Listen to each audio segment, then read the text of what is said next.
So in part 1 of this video, which you can check out here, I discussed the song released in 1997 by Biggie Smalls, Puff Daddy and Mace called Mo Money, Mo Problems, which discussed the challenges which Biggie Smalls had around coming into money and having more problems than he knew how to manage. And I also discussed that when I was young, the idea of having money suggested that you'd have a great life and you wouldn't have any problems. But the opposite is actually true. If you don't have the mindset and the skill set in order to manage money, then you can have more money and more problems. So in the last video, I discussed the mindset that you need to have, the strategies around the way in which you need to consider and think about money in order to have an easier time and to navigate those problems. And in today's video, I'm going to give you the strategies that I use in order to develop this skill set, because having the right mindset is great, but it's a little bit like knowing how to ride a bike, but you're not riding it. But having the skill set to go along with the mindset means that you can have the best chance at financial success and have more money but less problems. So following on from the last video, I talked about developing a mindset over time, and that the rule of 100 suggests that if you spend 100 hours a year, which is only 18 minutes a day, developing a new mindset, or in this instance, skill set, that you could become better than 95% of people in the world at that discipline. So in practical terms, what does that mean around the skill set of managing money? And I think anyone in the financial community will tell you that you need to have some tools. You need to start with some kind of budget, whether you're using an app, some kind of tool or a spreadsheet. And then you need to think about how you can use some of these new tools to minimize the time that it takes you to manage your financial affairs, understand how you can improve your credit, how you can look at stocks, investments and savings, and how you can look at things like retirement planning and pensions.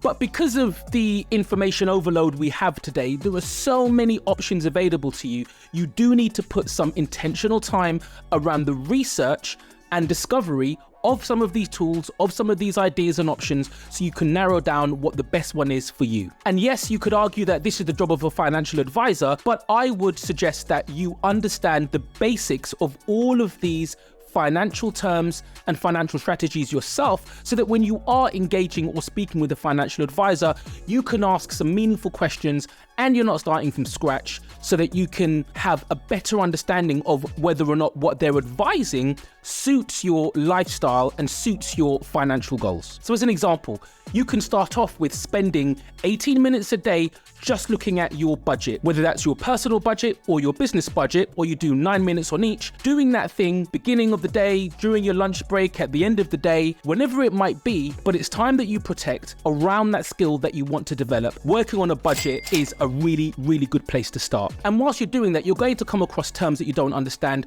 Go off and Google them. If you don't understand what compound interest is, what an index fund might be, or what the difference between a bond and a stock is, then go off and do your Googles, ask Siri, ask Bixby, ask ChatGPT, and you'll get the answer. And before you know it, you'll start to become a lot more comfortable with these concepts. But remember, if you don't practice a skill, you will not be able to change your behavior for the long term, and you'll fall prey to the problems that more money can come with. So expanding on that first point around understanding terminology, not only does it help you to become a brainiac when it comes to financial literacy and financial management, but it helps you to realize, for example, we've all been there, or we know somebody who has taken out a credit card and is paying the minimum each month, and the credit card never gets paid off. It's because they don't understand the fact that the interest rate means if you only pay the minimum, that you'll only ever be paying the interest, and therefore you'll never pay it off. But simply understanding how these things work will help you to make better decisions over time. It's a little bit like deciding whether or not you're going to trade day stocks or whether or not you're going to put your money in an index fund. They're both trading on the stock market, but doing it in completely different ways. Day trading with stocks essentially suggests that you will be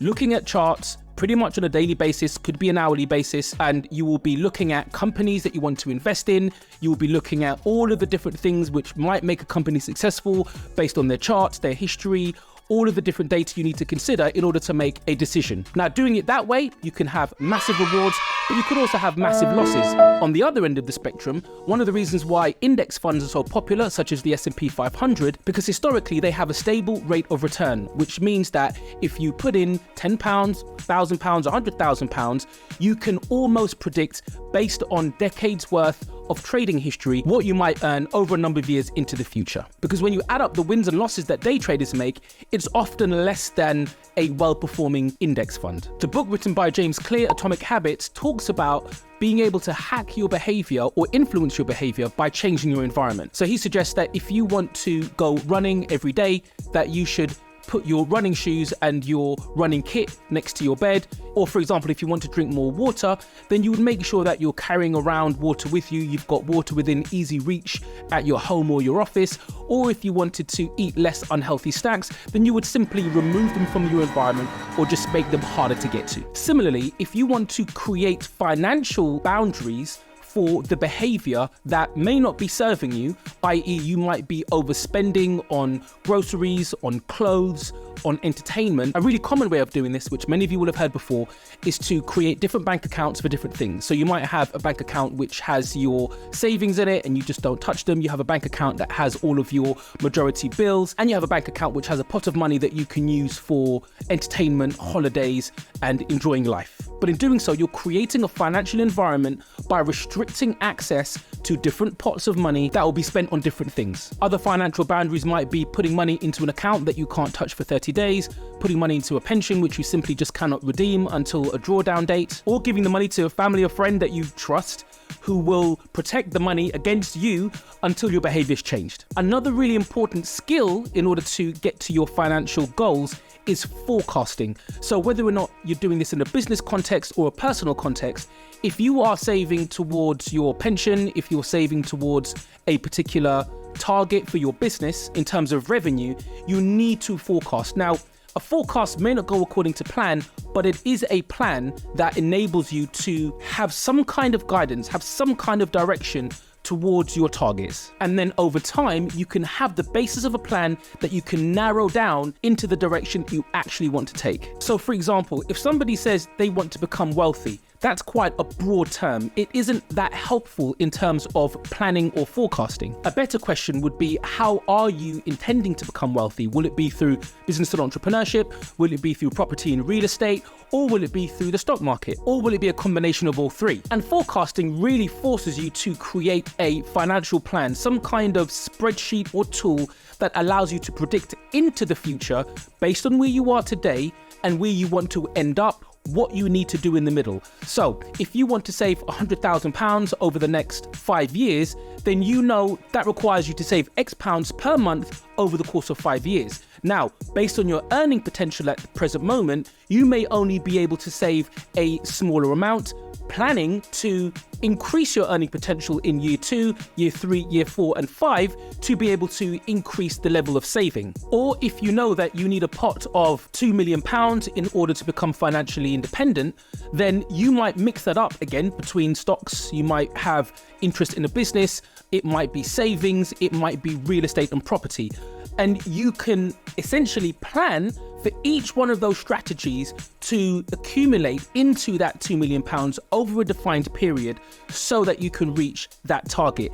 But as you can see, once you start to narrow it down, you will need to have a very, very specific plan in place with each strategy in order to help you get to that goal. It is not something that will happen by accident, and it's probably not something that you will be able to do on your own, either in terms of the execution of the plan or the thinking around that plan. Which brings me on to the last skill set, and that is your ability to be around, network, and develop relationships with people who are financially literate and managing money. As the saying goes, as the principle goes, if you spend time As the principle goes, if you spend your time around 4 people who are financially successful, you will probably be the 5th. If you spend your time around people who aren't financially successful, then you will probably become just like one of them. Now, I'm not saying that you need to completely change the makeup of your family and friends, but what I am saying is that if you really want to become successful, whether it's in business, finance, property, stocks, health, relationships, whatever it is worth surrounding yourself with those individuals very intentionally so that you can start to pick up on the nuances of their own experiences, the challenges that they've had to help you navigate your challenges, and some of the skills which they've picked up.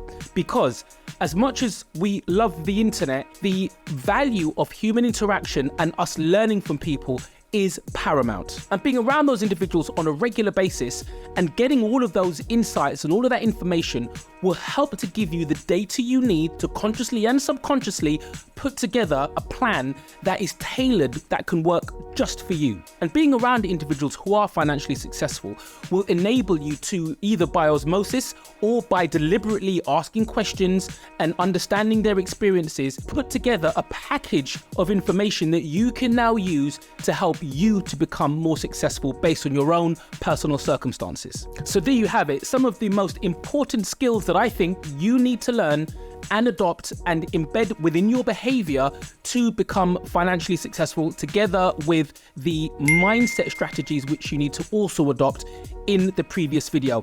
If there's anything I've left out that you think should be a skill set which is essential to financial success for the general populace, then please drop it in the description below and we can have a good chat about it. I'll catch you on the next episode. Ultra and out.